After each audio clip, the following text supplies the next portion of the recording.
ఏ అధ్యాయంలో వస్తాయి, దాని సంఖ్య. ఓ క్లియర్గా అర్థమైందా నీకు? అర్థాలు రావు సార్ నాకు. సార్ 700 శ్లోకాల్లో పండితుని గురించి 3 శ్లోకాలు ఉన్నాయి. అర్థాలు రావు సార్.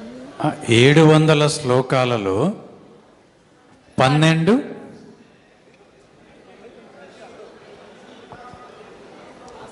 పండితాసమదర్శనః హైవతైజితస్సర్గః యేషాం సామ్యే స్థితం మనః నిర్దోషం హి సమం బ్రహ్మ తస్మాత్ బ్రహ్మణి తే స్థితాః.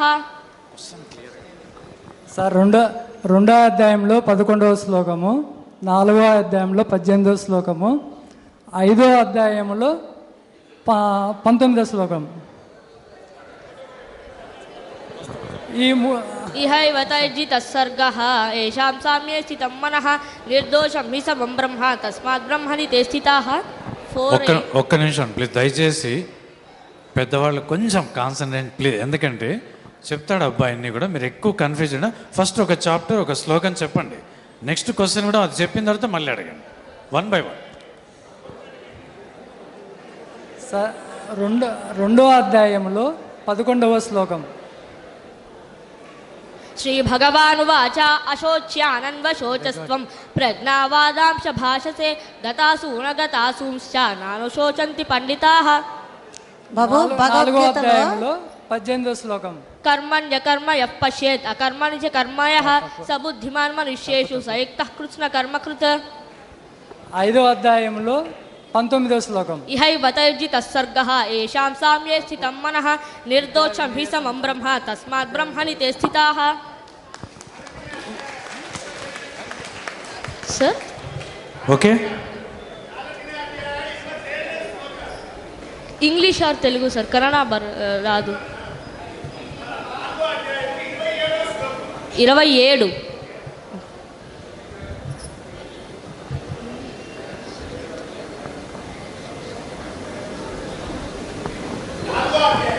Fourth chapter. సర్వాణి ఇంద్రియ కర్మాణి ప్రాణకర్మాణి చాపరే ఆత్మ సంయమ యోగాగ్న జుహ్వతి జ్ఞాన దీపితే.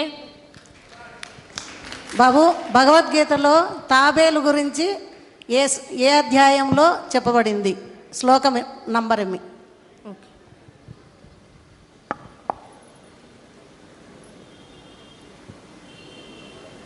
తాబేలు ఉదాహరణగా ఒక శ్లోకం ఉంది, ఏ అధ్యాయంలో ఎన్నోది?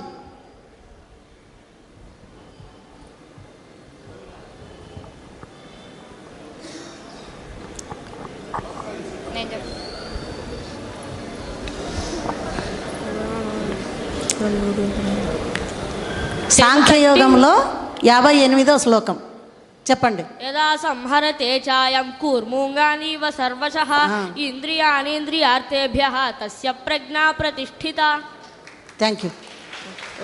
తృతీయ అధ్యాయంలో 33 శ్లోకాల్లో 4వ పాదం మొదటి అక్షరం ని. కరెక్ట్. ఇక టైం కూడా మనకి ఎందుకంటే 1 hour కేటాయించారు, ఒక్క 5 minutes ఉంది, ఒక 2 minutesలో కార్యక్రమాన్ని. ఓకే, ఈయన తర్వాత మీ దగ్గరికి వస్తా ప్లీజ్. బాబు, 10వ అధ్యాయంలో 22వ శ్లోకం.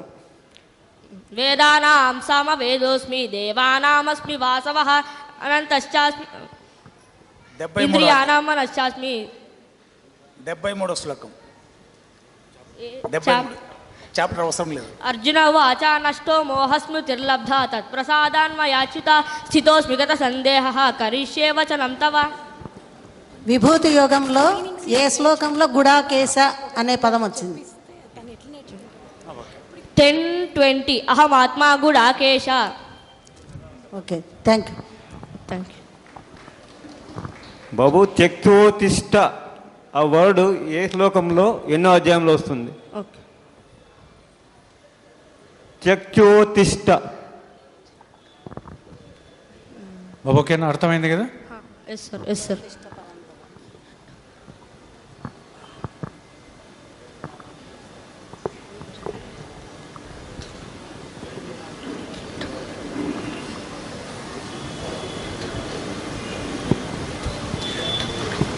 బాబు, ప్రయాణకాలే అనే శ్లోకము ఏ అధ్యాయము ఎన్నో శ్లోకం?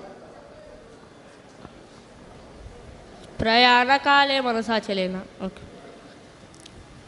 ఎన్నో అధ్యాయము ఎన్నో శ్లోకం? 8th chapter 10th శ్లోక. Thank you. ప్రయాణకాలే మనసాచలేన భక్త్యా యుక్తో యోగబలేన చైవ భ్రువోర్मध्ये ప్రాణమావేశ సమ్యక్ సతం పదం పురుషముపైతి దివ్యం. 2 శ్లోకాస్ మీనింగ్ చెప్పచ్చా? బాబు సెకండ్ రెండో అధ్యాయము 3వ శ్లోకం. 2nd chapter. థర్డ్ క్లైబ్యం మాస్మగమః పార్థ నైతత్వయ్యుపపద్యతే క్షుద్రం హృదయ దౌర్బల్యం త్యక్తోతిష్ఠ పరంతప. ఇప్పుడు మీనింగ్స్ చెప్తాను. 2 శ్లోక. పత్రం పుష్పం ఫలం తోయం యో మే భక్త్యా దేవునికి మనం ఏవి ఇవ్వాలి? పత్రం పుష్పం ఫలం తోయం యో మే భక్త్యా ప్రయచ్చతి తదహం భక్తు పరుతం అశ్నామి ప్రయతాత్మనః. భావం: పత్రమైన, పుష్పమైన, ఫలమైన, తోయమైన దేవునికి ఏది భక్తిగా సమర్పించినా అది దేవుడు తీసుకుంటాడు. హూ ఈజ్ యోగారూఢస్య? హౌ టు ఫైండ్ యోగారూఢస్య? యదా హినేంద్రియార్థేషు న కర్మస్వను సజ్జతే సర్వసంకల్ప సన్యాసి యోగారూఢస్తదోచ్యతే. భావం: సమస్త సంకల్పాలను విడిచిపెట్టినవాడు, దేని మీద ఆసక్తి లేని వానిని యోగారూఢుడు అని అంటారు. For digestion, we need to say this shloka. Aham vaishvanaro bhutva praninaam dehamashritah pranapana samayuktah pachamyannam chaturvidham. భావం: నేను సర్వ ప్రాణ దేహాలలోని ఉంటాను. నేనే జీర్ణం చేసే జఠరాగ్నిని. నా వల్లనే జీర్ణం జరుగుతుంది. నేను ఈ 4 పదార్థాలను జీర్ణింపచేస్తాను. ఏవంటే భక్ష్య, భోక్ష్య, లేహ్య, చోష్య. భక్ష్య అనగా పళ్ళతో కొరకబడినవి, భోక్ష్య అనగా నాలికతో నమలబడినవి, చోష్య అనగా తాగదగినవి, చోష్య అనగా పచ్చళ్ళు వంటివి. For memory we need to say this shloka. సర్వస్య చాహం హృది సన్నివిష్టః మత్తస్మృతిర్జ్ఞానమపోహనం చ వేదైశ్చ సర్వైరహమేవ వేద్యః వేదాంతకృద్వేద విదేవ చాహం. భావం: నేను సర్వ ప్రాణులలోనూ ఉంటాను.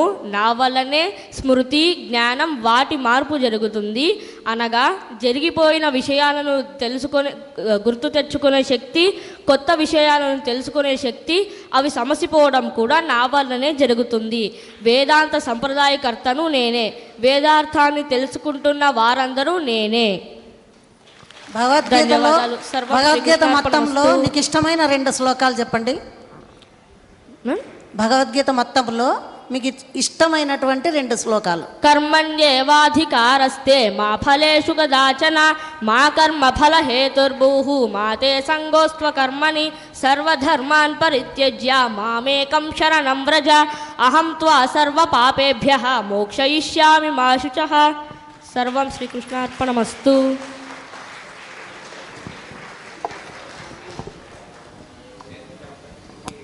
ఆయుధానామహం వజ్రం ధేనూనామస్మి కామధుక్ ప్రజనశ్చాస్మి కందర్పః సర్పాణామస్మి వాసుకిః. కూర్చోండి అందరూ ఒకసారి గట్టిగా కరతాళ ధ్వనులతోటి ఆ పిల్లవాడిని ఆశీర్వదించండి. ఇది మన బాధ్యత. Very good. It's a standing ovation. అందరూ నిలబడి చప్పట్లు కొట్టండి.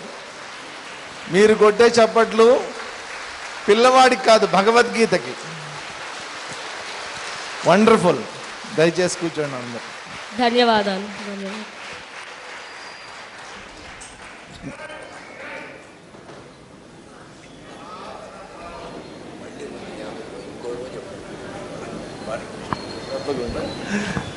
Very good. నేను నిజంగా చెప్తున్నాను, 13 ఏళ్ళ పిల్లోడు కదా, 13 ఏళ్ల వయసులో నాకు 13వ ఎక్కం కూడా పూర్తిగా రాదు. నాకు 13వ ఎక్కం నాకు పూర్తిగా వచ్చేది కాదు అప్పట్లో. అట్లాంటి స్థితి నాది. ఇప్పుడు భగవద్గీత చదువుకొని ఎట్ ద ఏజ్ ఆఫ్ 57 నేను ఇప్పుడు చెప్పగలుగుతున్నా. 57 ఇయర్స్ వయసులో. తను 13 ఏళ్ల వయసులో మొత్తం 18 అధ్యాయాలని బైహార్ట్ చేసి ఏ శ్లోకము, ఏ నెంబరు, ఏ అధ్యాయము అనేటువంటివి గుర్తుపెట్టుకుని, శ్లోకం అడిగితే నెంబరు, నెంబర్ చెప్తే శ్లోకము, ఒక అక్షరం చెప్తే మొత్తం శ్లోకము, శ్లోకంలో మధ్యలో అక్షరం అడిగితే అది ఎన్నో అక్షరము, మొత్తం చెప్పగలగటం అనేటువంటిది నిజంగా గురువుల యొక్క కృప, భగవంతుడి యొక్క దయ, ఈ రెండు అతని మీద పరిపూర్ణంగా ఉన్నాయనేటువంటిది నా నమ్మకం. నేను మీ అందరికీ హామీ ఇస్తున్నాను, ఏదో ఒక రోజున ఈ పిల్లవాడు ఇక్కడే కూర్చుని నేను చెప్పినట్టు భగవద్గీత మీ అందరికీ చెప్తాడు, మీ పిల్లలకి చెప్తాడు. మీ పిల్లలు ఆయన దగ్గర భగవద్గీత వినే రోజు ఖచ్చితంగా వస్తుంది ఏదో ఒక రోజున. కాబట్టి ఈ పిల్లవాడు కిరణ్ కచ్చిన్నో భయ విభ్రష్ట అది కంటిన్యూ అవుతుంది. కరెక్ట్. ఇంతమందిని దాదాపు 500 మంది ఇక్కడ కూర్చుని ఉన్నాం. 500 మందిని ధైర్యంగా ఇక్కడ కూర్చుని ఈజ్ రెడీ టు ఫేస్ అన్నమాట. ఒక రకంగా చెప్పాలంటే అర్జునుడు ఏ విధంగా అయితే కూర్చోండి అమ్మ మీరు, అర్జునుడు ఏ విధంగా అయితే యుద్ధాన్ని ఫేస్ చేశాడో ఆ విధంగా మిమ్మల్ని అందరినీ ఫేస్ చేశాడు ఇవాళ. మీరు పెట్టేటటువంటి పరీక్ష మామూలు పరీక్ష కాదు అది. కాబట్టి అతన్ని ఎన్ని రకాలుగా కిందమైన వేద్దామని చూసినా కానీ అతను అన్నింటినీ కూడా సమర్థవంతంగా చక్కగా మనందరికీ కూడా తెలియజేశాడు.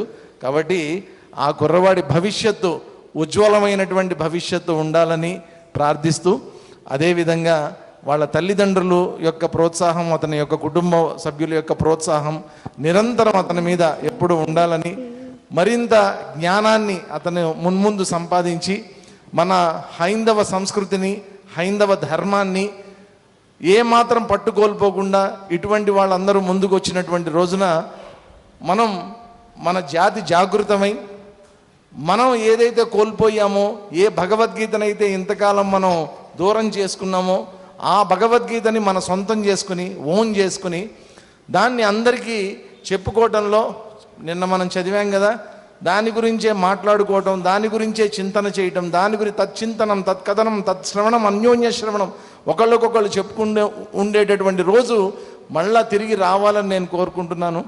ఈ పిల్లవాడి భవిష్యత్తు కూడా ఇటు విద్యలో కానీ, ఇటు ఆధ్యాత్మిక విద్యలో కానీ, ఆత్మజ్ఞానంలో కానీ ఉజ్వలమైనటువంటి భవిష్యత్తు భగవంతుడు అతనికి ప్రసాదించాలని, మీ అందరి యొక్క ఆశీర్వచనాలు కూడా ఆ పిల్లవాడి మీద పరిపూర్ణంగా ఉండాలని ప్రార్థిస్తూ, ఈ పిల్లవాడికి వాస్తవంగా ఏంటంటే చిన్నపిల్లల్ని కేవలం మనం దీవించగలం అంతే.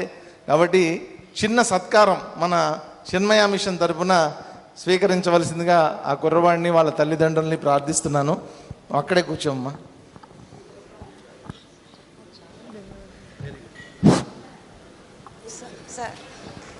సార్ చిన్న విజ్ఞప్తి, మనము తలలు పండిన మహానుభావులందరికీ పద్మశ్రీ, పద్మవిభూషణ్ ఇస్తున్నాం కదా, అవునా కాదా? మరి ఈ అబ్బాయికి మనం ఏమి ఇవ్వాలి? సభాసదుగా చెప్పండి, మీరు ఏమి ఇవ్వాలి మీరే చెప్పండి. ఇవ్వాలంటారా లేదా? పద్మవిభూషణ్ ఇవ్వాలా, పద్మశ్రీ ఇవ్వాలా, ఏమి ఇవ్వాలి? అవునా కాదా? కదా. మరి ఈ అబ్బాయికి 13 సంవత్సరంలోనే ఇంత మేధాశక్తి ఉంది అంటే, తల పండిన వారు ఎన్టీ రామారావు కానివ్వండి, ఇంకొకరు కానివ్వండి, ఆయన వయసుతో పోల్చుకుంటే ఈ బాబు వయసు ఎంత? అబ్దుల్ కలాం గారికి ఇచ్చారు, అందరికీ ఇచ్చారు, వారి వయసు ఏంటి, అబ్బాయి వయసు ఏంటి? మనం ఒక్కసారి గమనిస్తే అబ్బాయికి మనం ఏమి బిరుదు ఇవ్వాలి? అవునా కాదా? సభాముఖంగా అడిగినందుకు అన్నదా భావించకండి.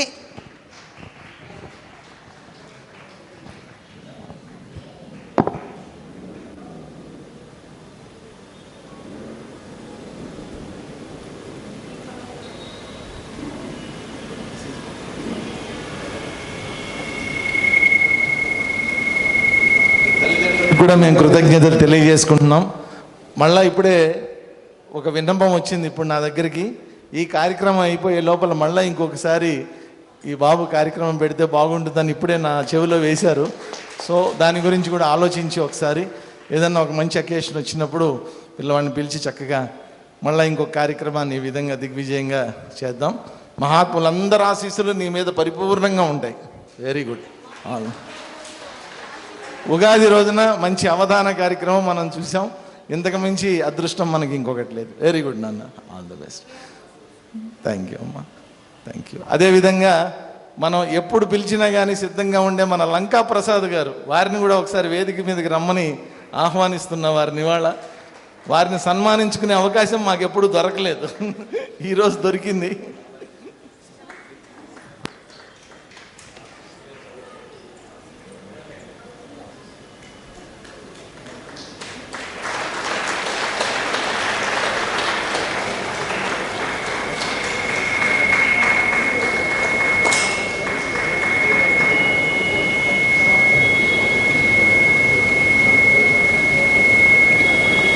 వండర్ఫుల్.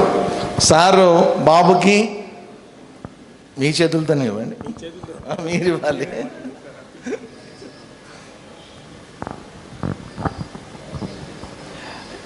బాబు చేసినటువంటి ఈ చిన్న అష్టావధానానికి ఎంతోమంది సంతోషించి పెద్దలరు. నాగరాజు గారు ఒక చిన్న పారితోషికం అబ్బాయికి అందించాలనుకుంటున్నారు. నిజంగా అంటే ఇది ఒక చిన్న బ్లెస్సింగ్స్తో కూడినటువంటి గిఫ్ట్ అనుకోండి. ఎందుకంటే చాలా చాలా సంతోషం, చాలా సంతోషం. ఈరోజు ఆరతి కార్యక్రమాన్ని కూడా ఆ బాబు చేతుల మీదుగా నిర్వహించవలసిందిగా కోరుతున్నాను.